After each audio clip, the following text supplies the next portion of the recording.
Islam adalah agama yang paripurna. Ia membahas berbagai macam kehidupan manusia, mulai dari bangun tidur sampai pada ia tidur kembali.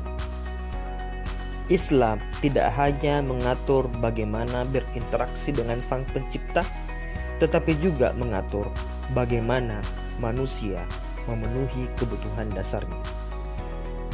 Tata cara pemenuhan kebutuhan yang sesuai dengan ajaran Islam dan sesuai dengan syariat dikenal dengan sebutan ekonomi Islam atau ekonomi syariah. Sederhananya, ada dua hal yang diatur dalam berekonomi. Pertama, bagaimana manusia memperolehnya, dalam hal ini produksi dan distribusi. Kemudian yang kedua, bagaimana manusia menghabiskannya, dalam hal ini adalah konsumsi.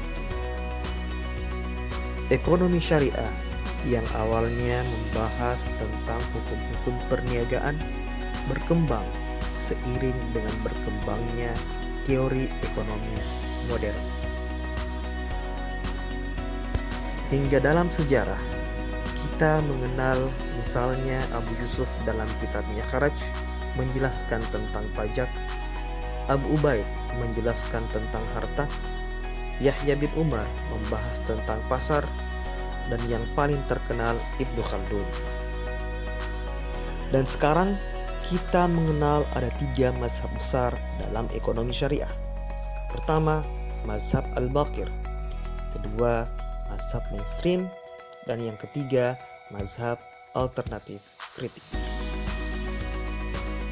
Mazhab Al-Baqir sesuai dengan namanya digagas oleh seorang ulama berkebangsaan Iran bernama Al-Baqir As-Sadr. Ia menggagas teori ekonominya dalam sebuah buku yang berjudul Iqtisaduna. Mazhab mainstream merupakan mazhab mayoritas dalam ekonomi syariah. Kita mengenal Umar Chapra, Munzir Khaff, Najatullah Siddiqi, Abdul Mannan yang merupakan tokoh-tokoh dalam mazhab ini.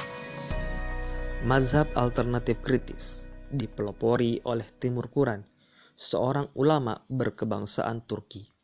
Gagasannya berupa rekonstruksi terhadap zakat dan wakaf yang merupakan pion utama dalam ekonomi syariah.